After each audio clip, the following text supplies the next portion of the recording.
Bonsoir à toutes, bonsoir à tous.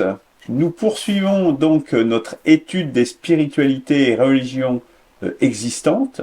Nous faisons un état des lieux général, en tout cas des, des, euh, plus importantes religions et spiritualités actuellement en ce monde. Aujourd'hui, nous allons traiter dans un premier volet l'islam. Nous traiterons peut-être en deux volets, puisque c'est un gros sujet. Et c'est aujourd'hui Guillaume qui nous fait la présentation de la religion islam. Je te laisse la parole, Guillaume. Merci Luc pour cette introduction. Donc, je vais vous faire une présentation qui est surtout contextuelle. Si par le passé j'ai parlé plus particulièrement de la philosophie des différentes spiritualités que j'ai eu le plaisir de présenter, ici ce sera, en tout cas dans ce premier volet, surtout une présentation historique, contextuelle de l'islam et peut-être moins dans sa philosophie. Et il y aura peut-être un complément nécessaire là-dessus. Et donc, je démarre. Donc, l'islam est apparu au 7e siècle dans la péninsule arabique, au Moyen-Orient. Son prophète, évidemment, c'est Mahomet, dont les dates de naissance et de décès sont 570-632. Il y aurait aujourd'hui entre 1,6 et 1,8 million de fidèles, ce qui fait de l'islam... Pardon? Milliards, oui, pardon. Oui, oui. Merci, merci. C'est pas du tout la même chose. De fidèles dans le monde, ce qui fait de l'islam la deuxième plus grande religion. Le mot islam signifie la soumission volontaire à Dieu, Dieu ou Allah dans l'islam. Donc c'est quelque chose d'actif. C'est pas passif, c'est vraiment la volonté de se soumettre, même si la soumission apparaît comme quelque chose de passif. En tout cas, c'est une volonté de se soumettre à Dieu. Donc ça, c'est pour la signification du mot islam, qui peut être intéressant pour comprendre un peu la philosophie et les bases. Il y a différents courants de l'islam, dont le sunnisme est le principal, avec 90% de musulmans sunnites. L'islam est, selon les musulmans, la dernière mise à jour des religions abrahamiques, qui sont par ordre chronologique le judaïsme puis la chrétienté. Pour les musulmans, Mahomet est le dernier prophète, et il n'y en aura pas, le dernier prophète ayant reçu la parole de Dieu, de Allah, et il n'y en aura plus après lui.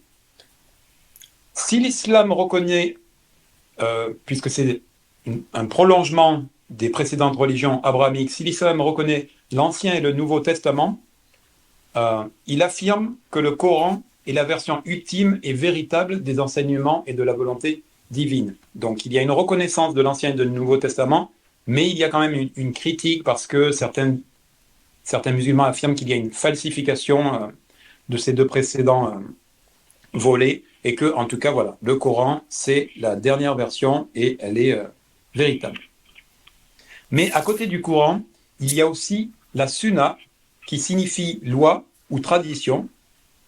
Et la Sunna, ce sont les pratiques, les règles, les recommandations, l'avis du prophète Mahomet, qui sont recueillis dans les hadiths, je sais pas comment on dit, et qui sont donc... la Sunna est un modèle à suivre pour les musulmans afin de se rapprocher le plus possible de l'éthique, du style de vie, de la façon de penser, de la façon de vivre du prophète Mahomet, qui est un modèle, évidemment, pour les musulmans. Donc voilà, le Coran, puis la Sunna, qui est recueillie dans les différents hadiths.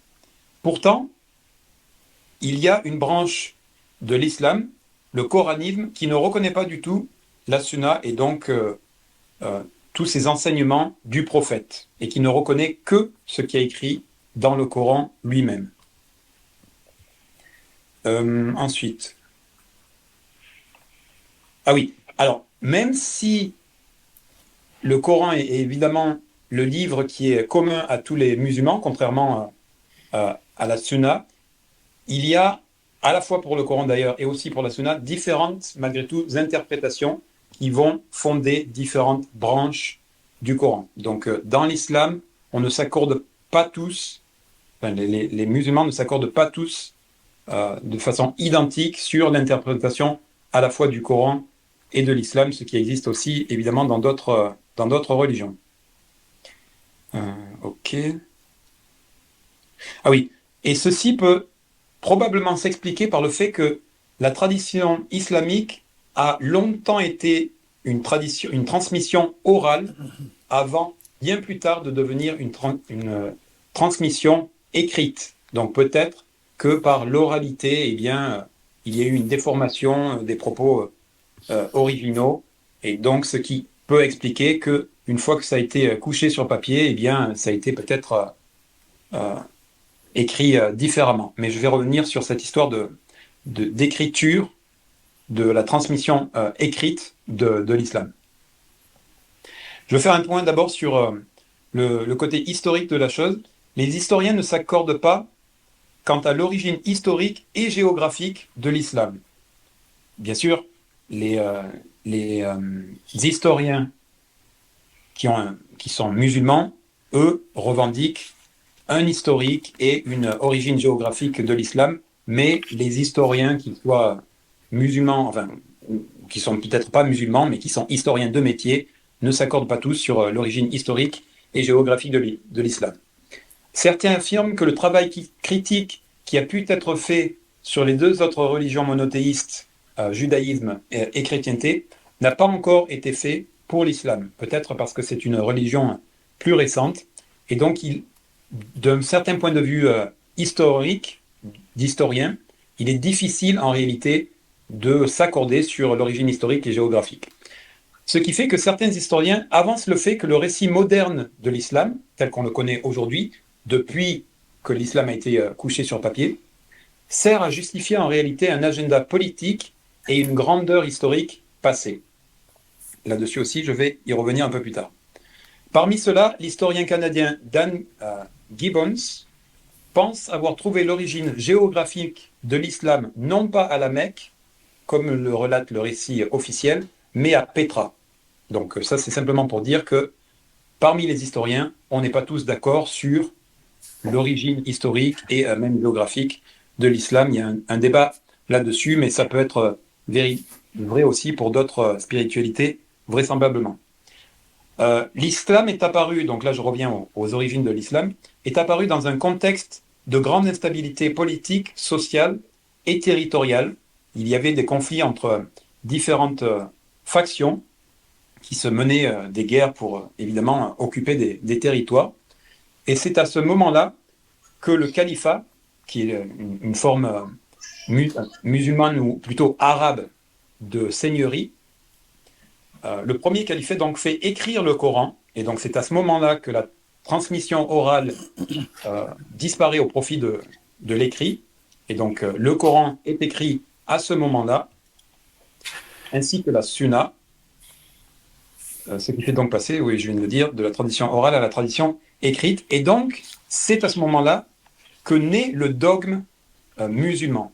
Jusque-là, comme ce n'était pas une transmission écrite, mais plutôt orale, il n'y avait pas encore véritablement la formation du dogme religieux et politique de l'islam.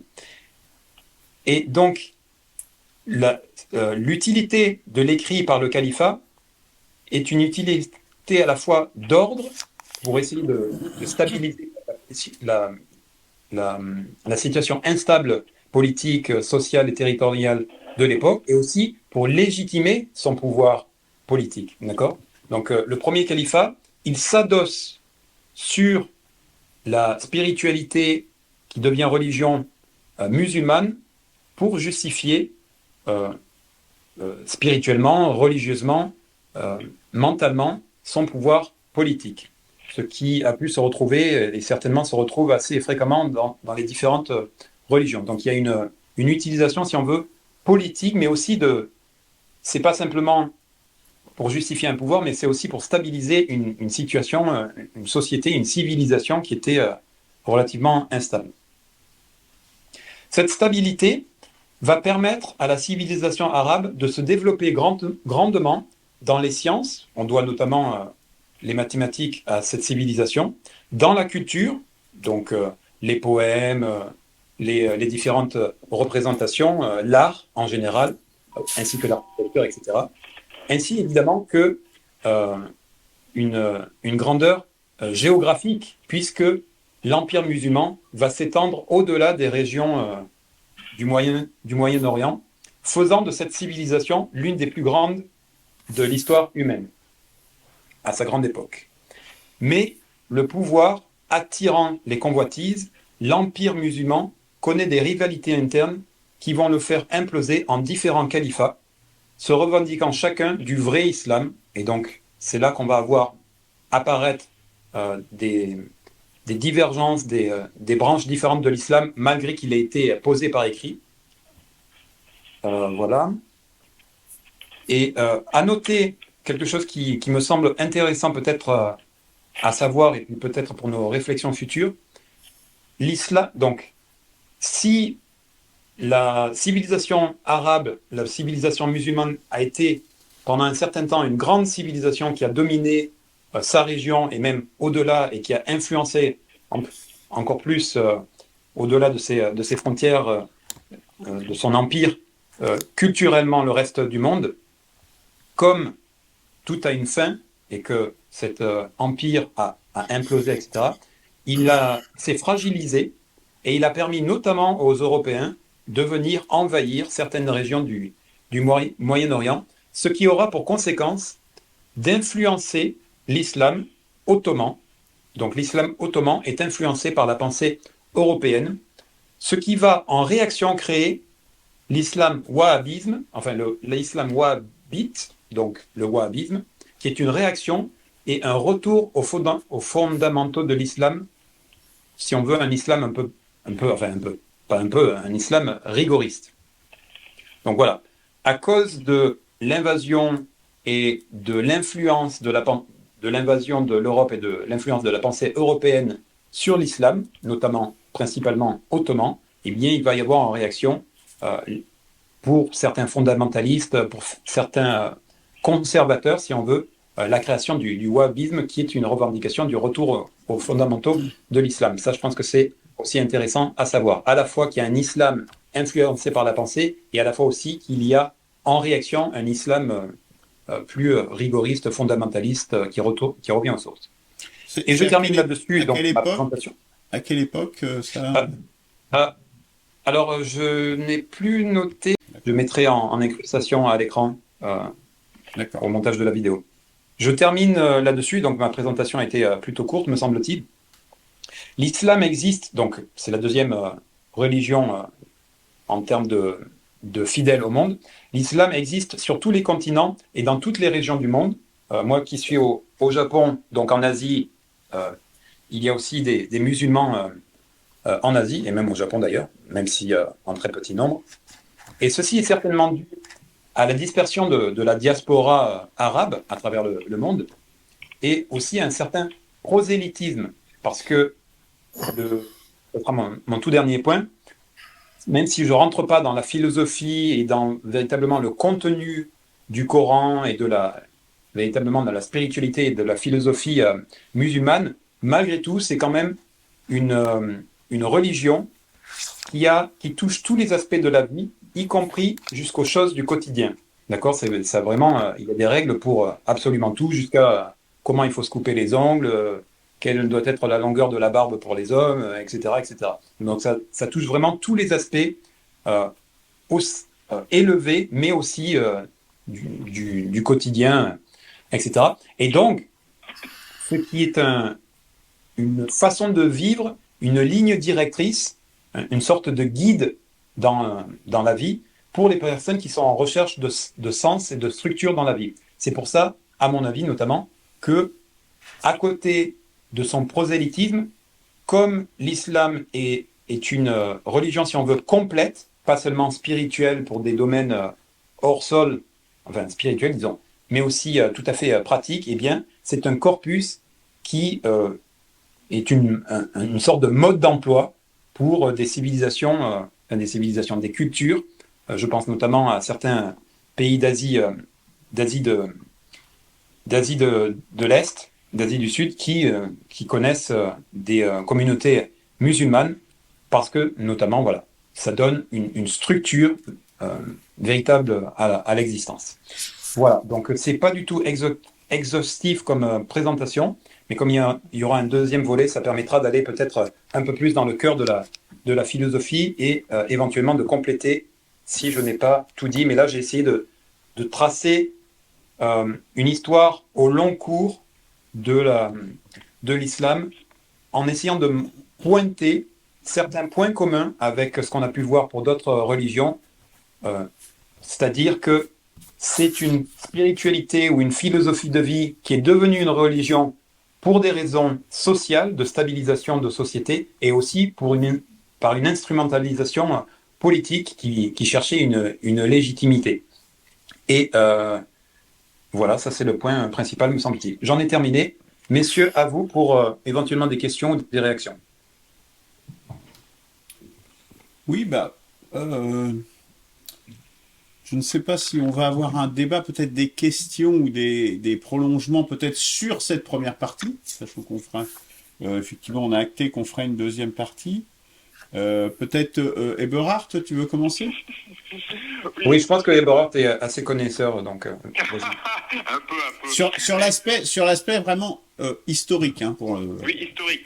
Euh, Parce qu'en fait, j'ai acheté il n'y a pas trop longtemps dans la revue l'Histoire, le Coran, la fabrique d'un livre. Donc quand même, le Coran étant un livre assez important.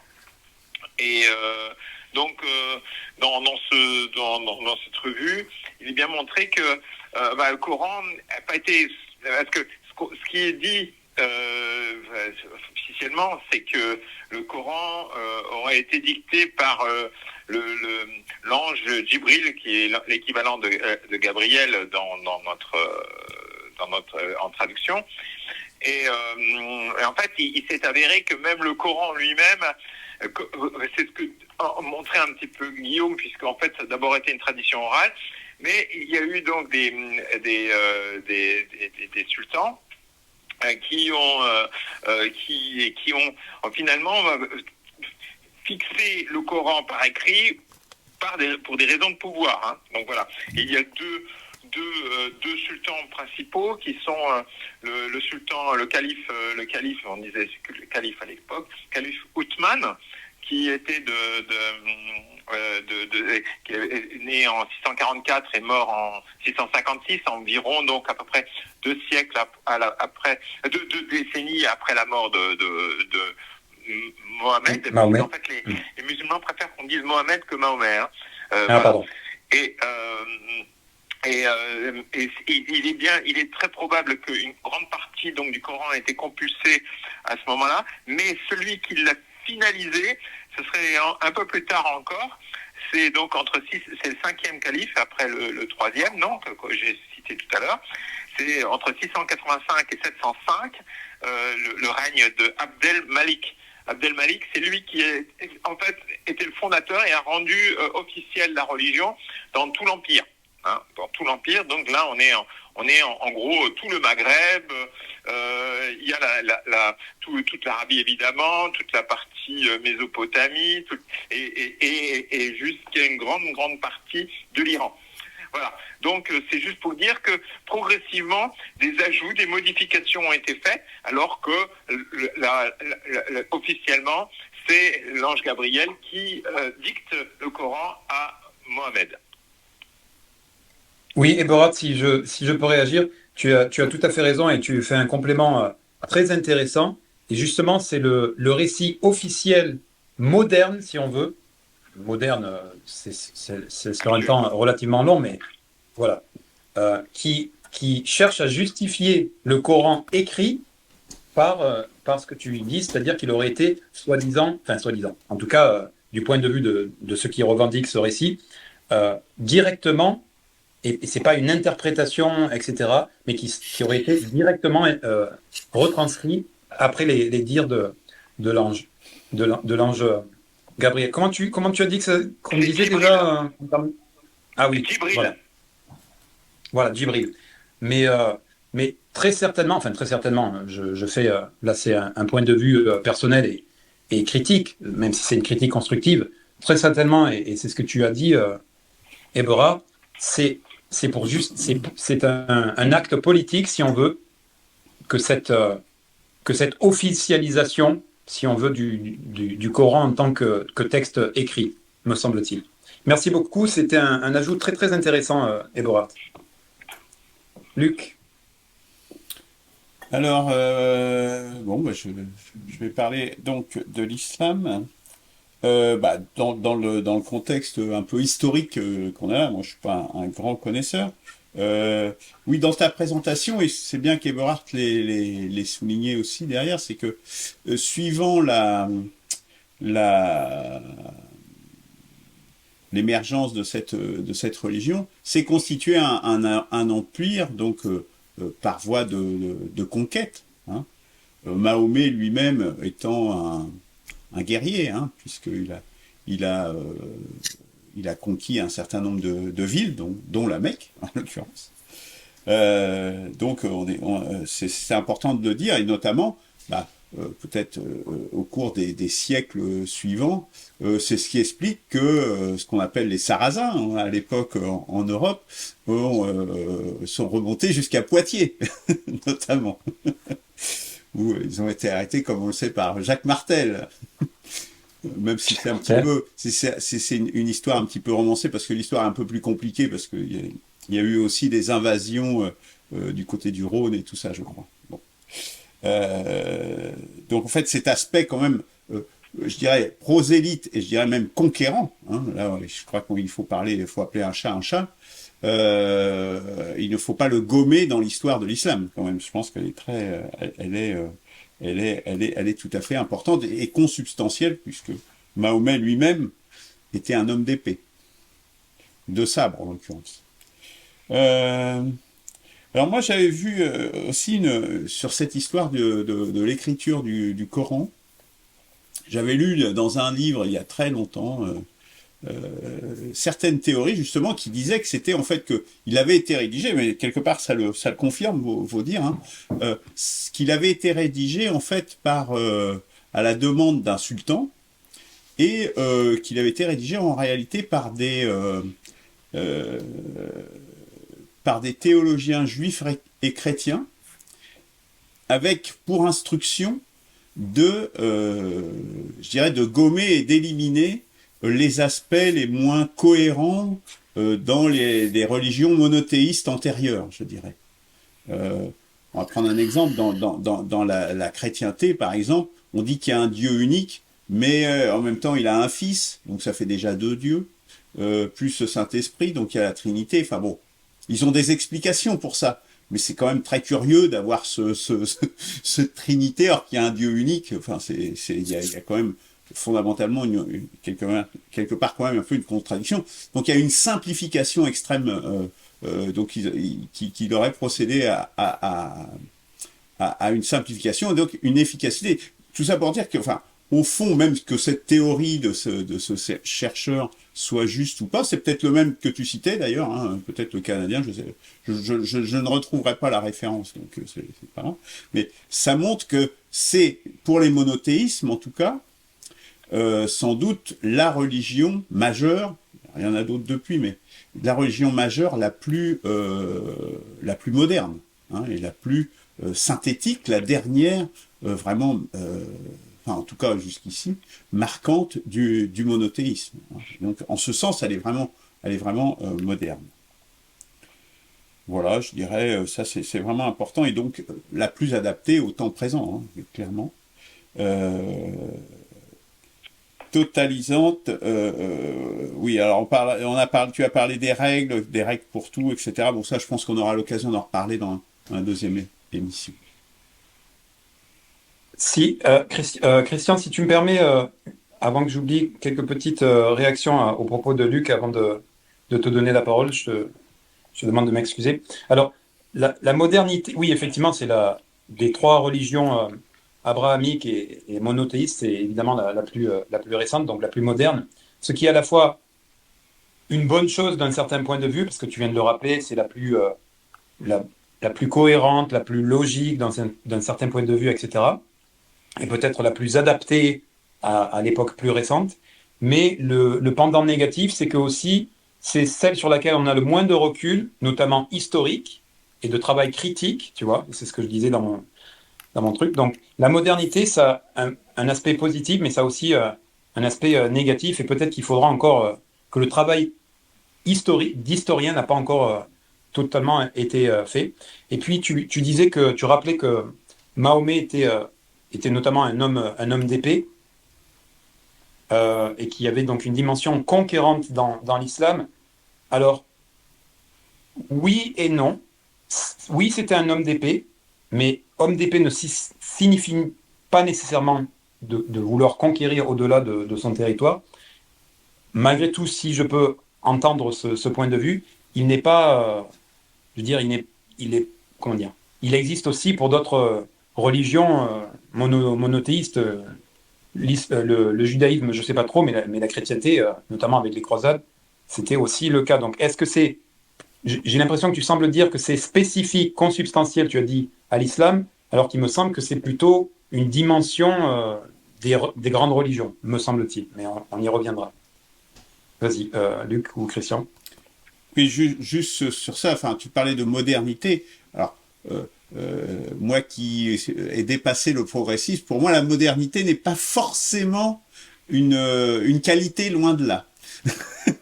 Oui, Sans pour autant moderne, c'est juste... vouloir revenir aux traditions que je crois par ailleurs totalement impossibles. Ça, c'est une première chose. Modernité, c'est surtout un terme historique en réalité, hein, de situation historique. Voilà, c'est une situation historique, mais c'est aussi une situation d'adaptation normalement plus grande aux périodes les plus récentes, fatalement. D'accord. Ça va forcément avec. Et puis je pense quand même qu'il y a quand même une différence sur cette histoire d'homme d'épée. C'est que c'est le fondateur de la religion, si tu veux, qui est un homme d'épée. Ce qui est quand même ce qui est quand même très particulier. C'est quand même une singularité de l'islam. Jésus-Christ n'était pas un homme d'épée, et puis bon, dans le judaïsme, je ne sais pas, je ne connais pas. Mais c'est. Bouddha, par exemple, n'était pas, à ma connaissance, n'était pas un homme d'épée non plus. Je ne crois pas. Alors, Bouddha n'était pas un homme d'épée, mais c'était le fils d'un seigneur, si tu veux. Donc, je pense que l'établissement. On n'est pas responsable de ses parents, quand même. Oui, d'accord. Oui, c'est surtout que je suis tout à fait d'accord. En plus, il était en rupture avec eux, hein, c'est ce que tu as expliqué. Voilà. Donc, il y a une différence fondamentale entre Siddhartha Gautama devenu Bouddha et Mahomet, évidemment. Christian qui n'a pas encore pris la parole. Non, mais moi, j'ai rien à dire. Donc, j'ai noté et mémorisé avec intérêt tous ces jalons chronologiques sur l'islam. Alors, j'attends le prochain volet où on va parler des préceptes. Hein, ça me parlera peut-être un petit peu plus pour ce qui concerne l'interaction de l'islam dans l'évolution des civilisations et des modes de gestion des peuples.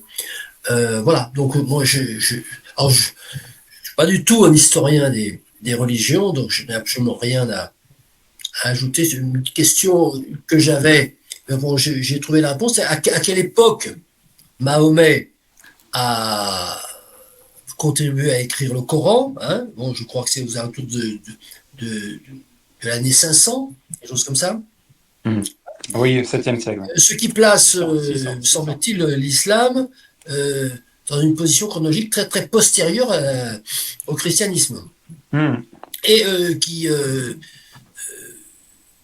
consolide ce que tu as dit, à savoir que c'était la dernière interprétation en date de l'évangile. En fait, c'est le dernier volume sorti, quelque sorte. Oui. Et reste à écrire. Il y en a reste à écrire. Alors, du coup, je me dis, il y a l'Ancien Testament, le Nouveau Testament, le Coran. Bon, bah, tout ça à partir de Dieu le Père, et Yahvé, enfin, ça que vous voulez, et reste à écrire la version actuelle. Pourquoi aller chercher une autre spiritualité? Il faut réécrire, comme le Coran l'a fait 500 ans après, ou peut-être même, parce que l'Ancien Testament, c'est écrit en moins combien, ça date pas mal. Ah, ça, c'est Eborard qui est le spécialiste. Voilà, mais L'Ancien enfin, bon, Testament, tu connais? en tout cas, au moins 5 ou 7 siècles après. Oui, oui, voilà. Donc là, on y est, puisque, non, on a dépassé. Une dizaine de siècles après, 10-12 siècles. Alors, À, bon, à la différence c'est que les musulmans ont été malins parce que eux ils disent, comme ils ont l'avantage d'être les derniers, eux ils disent ah mais nous on est la dernière, il ne peut plus y avoir de mise à jour après, c'est ce qu'ils Ah oui, prétendent. bah ça c'est l'absolutisme, Voilà. ouais, c'est l'intégrisme. Ouais. alors, C'est-à-dire, Luc, pour votre gouverne, il y a une autre religion qui est une scission de l'islam, hein, qui s'appelle le babisme, le Baha, donc qui vient de Perse justement, et qui prétend lui être le dernier prophète. Il prétend aussi, et c'est quelqu'un qui a vécu au 19e siècle, hein, donc c'est assez récent, hein, et c'est une religion assez intéressante qui se développe malgré tout, hein, qui est un dérivé de l'islam et qui en gros, de ce que j'en ai compris, hein, mais ça serait intéressant à creuser. J'avais fait une émission à un moment donné sur cette religion, donc qui est fortement condamnée. Ils sont pourchassés en Iran, hein, ces gens-là, parce que autant les religions antérieures, les monothéismes antérieurs sont juste très encadrés dans la société, mais ils ont le droit de vivre. Ceux-là, ils sont pourchassés parce que ce sont des infidèles, comme ils disent. Et là, ils sont vraiment, pourchassés, zigouillés, hein, soyons clairs. Hein, et ce sont les babistes. Et donc lui, en fait, le Baha, je suis pas sûr exactement que c'était ça son nom. Le Baha, je crois, il s'appelait comme ça. C'est un genre d'islam, mais en gros, débarrassé de tous les aspects violents, si tu veux. Moi, je le résume comme ça, si vous voulez. Hein. Donc, c'est quand même assez notable. C'est une religion qui compte, je crois, 7 millions de membres dans le monde. Bon, c'est une petite religion, c'est pour ça qu'on ne l'étudie pas, mais c'est intéressant de la noter. ouais. Je ne sais pas si Eborard veut rajouter quelque chose. non, Mais attends, je voulais terminer Oui, sur, vas-y. sur Vas-y, mon Christian. histoire de réécriture des évangiles. Donc le Coran, c'était la dernière version. Si aujourd'hui on a un prophète, par exemple, qui se revendique de la chrétienté, qui se revendique de Dieu, de Jésus, etc., et qui, forcément, c'est un prophète, il a forcément eu des apparitions, et qui réécrit sous la dictée de Yahvé, bon, disons la version modernisée, puisque le monde a changé depuis 2 siècles, il y a eu la croissance, société thermo-industrielle, il va y avoir une enquête canonique. C'est-à-dire que l'Église, dès qu'il y a quelqu'un qui se prétend un peu prophète, elle verrouille ça de façon extrêmement stricte. Bon, et donc, je voudrais savoir si, alors je m'adresse à ceux qui connaissent beaucoup mieux que moi, s'il y a, ces derniers temps, dernières années ou dernières dizaines d'années, des prophètes qui ont eu, enfin, des gens qui ont des révélations autres que j'ai vu la Vierge, point final, mais qui prétendent recevoir, disons, des indications suffisamment précises de Dieu le Père pour écrire quelque chose. Est-ce que c'est arrivé? Est-ce qu'il y a des enquêtes canoniques là-dessus? Est-ce qu'on les a donc éjectés ou voilà? Question que je pose aux historiens. Je me permets de répondre, mais pas plus tard qu'à la dernière élection présidentielle, il y avait un candidat qui était d'ailleurs présent dans la réunion du 4 janvier, alors pas 4 janvier 2023, mais 4 janvier 2022, où tous les candidats, je ne crois pas que tu étais d'ailleurs, Christian, à cette réunion-là, candidat un petit peu hors système était convié, et il y en avait un qui a d'ailleurs recueilli le plus de suffrages, parce qu'il a des adeptes, et qui se présentait comme le nouveau prophète chrétien. Je me rappelle plus de son nom, hein, mais voilà. Donc tu vois, non, il y en a beaucoup. Hein. Je pense que celui-là on le connaît, mais je pense qu'il y en a pas mal. Est-ce qu'il a fait l'objet d'une enquête? Une enquête de qui? Du Vatican, qui est une enquête canonique pour savoir si. Euh, Ah oui. vous permettez un petit peu Oui, vas-y. Eh ben, Oui, canonique. Moi qui je viens de revoir l'évêque, l'archevêque d'Albi là récemment, puisque j'ai des débats théologiques avec lui et autres, et notamment des débats autour du renouvellement du christianisme. Mais ils vont pas. L'Église, c'est simple. Encore il y a quelques siècles avant, on sanctifiait des gens qui étaient hors Église. Je prendrais Saint François d'Assise, même qui est devenu saint après, mais qui n'était pas du tout d'aucune congrégation. Il n'était même pas moine, il n'était rien du tout, quoi. Hein. Donc c'était un franc-tireur qui il a eu la bonne idée de pas être trop anticlérical ou anti-vaticanesque au moment des Cathares. Et l'Église avait besoin en tant que pendant au Qatar, eh bien, elle s'est trouvée sous la main, un qui était un peu plus déjà rangé, qui était Dominique, hein, et un autre qui était complètement hors système, et qui était pour la pauvreté, un peu comme les Cathares. Donc, ça dépend des conditions religioso-économiques et sociales de chaque époque, et l'Église va s'adapter à ça, quoi. Mais en gros, depuis au moins 2 siècles, les principaux saints qui ont été canonisés, ce sont surtout des gens qui sont de l'Église même. Là, pour l'Église, donc ça sera plus facile, en général, de faire l'enquête du bonhomme ou de la bonne femme. Hein, je parle de Thérèse, je parle de Jean-Paul II, et je parle de cela. Voilà. C'est donc, en fait, l'idée, les religions en général, les vraies religions, quand il y a un débat, parce qu'en fait, il y a eu d'autres religions chrétiennes qui ont été au 19e siècle, surtout les Américains ont été les spécialistes, notamment avec les Mormons, les témoins de Jéhovah, etc. Tout ça, c'est des gens, mais en fait, ils ont créé des religions en dehors du système catholique ou même protestant classique, quoi. Alors, oui, très intéressant. Du coup, de notre... Oui, je sais. Donc moi, je voulais revenir à l'islam, parce que d'abord, le wahhabisme a été lancé par un certain wahhab, qui est du 18e siècle, hein, voilà.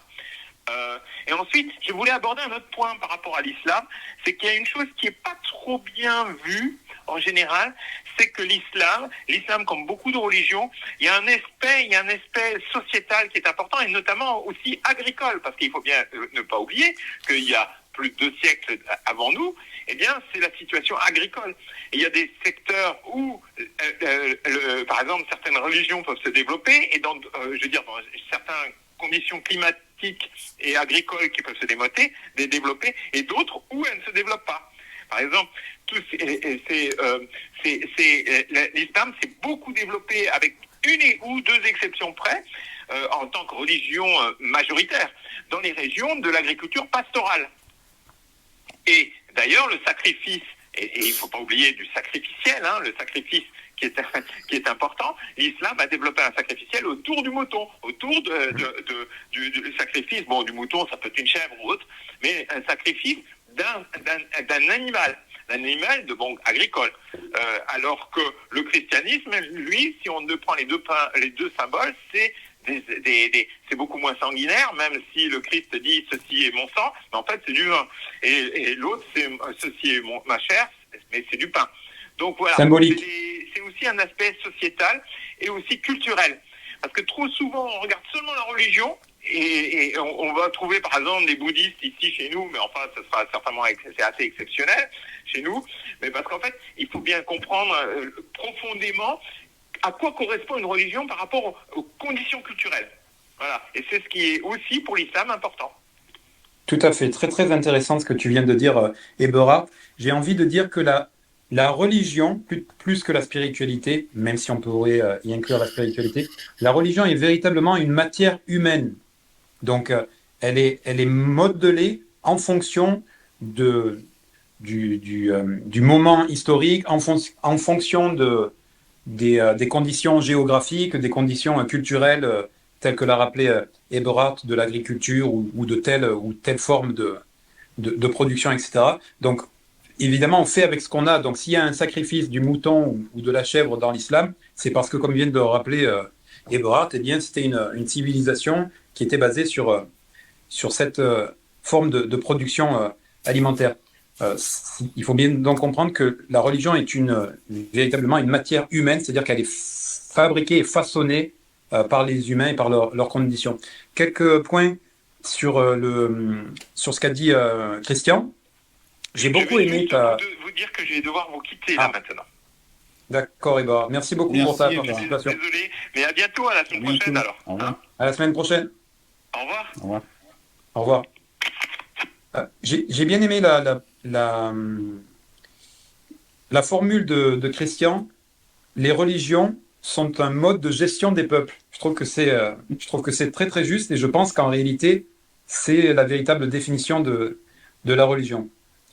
Ensuite, sur ta question, est-ce qu'il y a aujourd'hui de nouveaux prophètes? Je pense qu'il y en a tous les 4 matins des nouveaux prophètes. En général, on les considère comme fous et on les met dans des asiles ou simplement on les prend pour les fous du village.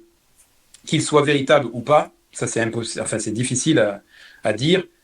Là où ils deviennent entre guillemets véritables ou qu'ils émergent, c'est quand ils arrivent à agréger autour d'eux. C'est pas le prophète en tant que tel, mais c'est quand ils arrivent à agréger autour d'eux des suffisamment de fidèles pour commencer à signifier quelque chose.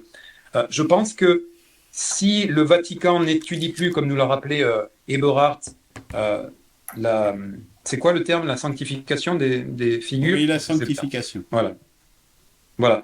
C'est notamment aussi parce qu'il y a une concurrence entre les religions et chaque religion cherche à avoir le plus de fidèles et comme une entreprise avec ses clients, si on veut. Bon, c'est un peu trivial ce que je dis là peut-être, mais donc moins il y a de religions sur le marché et mieux c'est pour les religions qui sont déjà établies. Donc là, il y a 3 grandes religions monothéistes. S'il y en a qui commencent, comme le babisme ou d'autres choses qui commencent à vouloir émerger, c'est une concurrence potentielle pour celles qui sont déjà établies. Et donc, soit le truc le plus pratique, c'est on les fait passer pour fous, ou on les discrédite d'une façon ou d'une autre.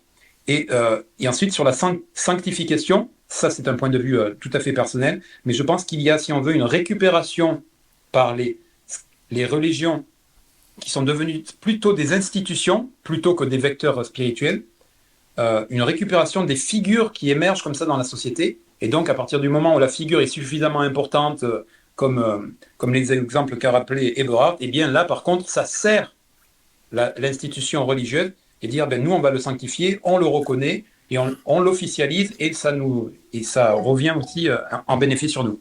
Oui, Christian?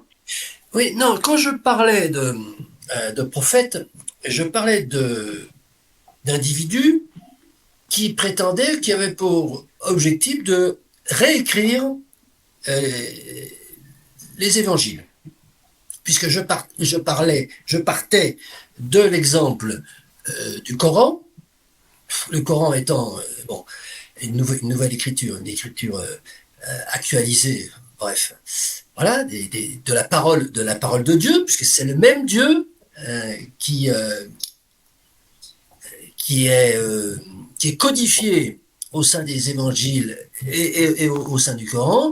Et je me demandais s'il y avait aujourd'hui, alors je sais bien qu'il y a des tas de prophètes plus ou moins fantaisistes à droite et à gauche, mais est-ce qu'il y en a un ou plusieurs qui ont proposé, eh ben, tout simplement un bouquin de 500 ou 600 pages, voilà.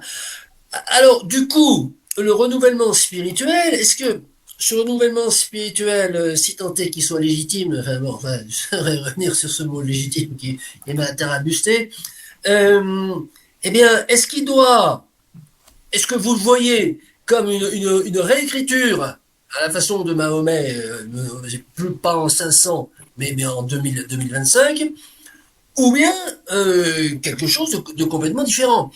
Et pour être plus précis, est-ce qu'il y a une place, est-ce que vous pensez, vous qui êtes des spécialistes plus que moi, qu'il y a aujourd'hui la place pour réécrire la parole de Dieu Luc, en un mode d'emploi, en une notice 2024. Un peu comme Windows 2.0 machin. Luc? Ça part de beaucoup de présupposés, hein, ce que tu dis. Et je pense qu'on n'en est pas arrivé là dans nos travaux. On fait déjà l'état des lieux de ce qui existe.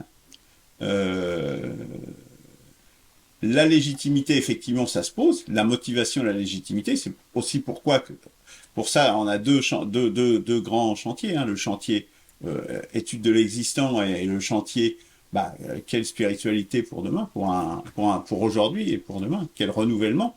Déjà savoir si c'est légitime, donc c'était l'émission de la semaine dernière notamment, et puis ce qui nous motive Donc après, quelle forme ça prendra? Ça, je dirais qu'il y a différentes propositions. J'en ai fait une, hein, mais voilà. Moi, je ne préjuge pas de là où on va arriver. Oui, oui. Il me semble, mais Eberhard infirmera ou corrigera ce que je veux dire. Il me semble que l'optique, ou en tout cas c'est ce que j'ai compris, mais peut-être que j'ai tort et il me dira, l'optique d'Eberhard, c'est effectivement une réactualisation ou une revigorisation, ça se dit pas, de l'existant. Donc Du des grandes christianisme religions. en l'occurrence.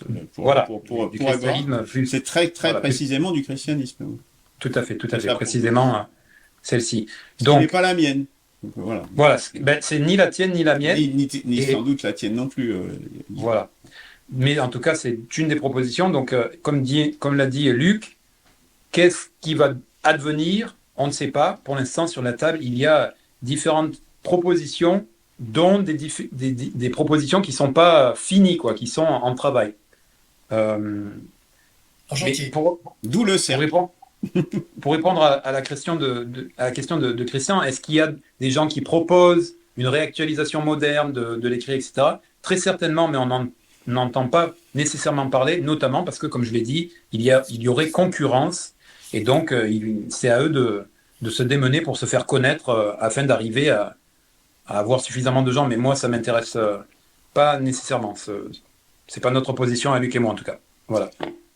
Merci. Je propose de conclure cette émission, puisque sur la dernière partie, on s'est un petit peu écarté, même si c'était quand même en relation directe avec la présentation de l'islam et justement la positionnement du Coran comme dernier livre saint et de Mahomet comme dernier prophète, c'est quand même tout à fait intéressant.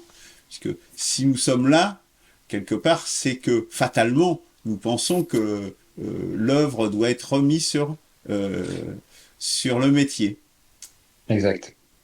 Voilà. Donc à très bientôt pour la deuxième partie, sur la partie plus contenue de la religion islamique. C'est la semaine prochaine, la suite? Alors attends, voilà, j'arrête l'enregistrement.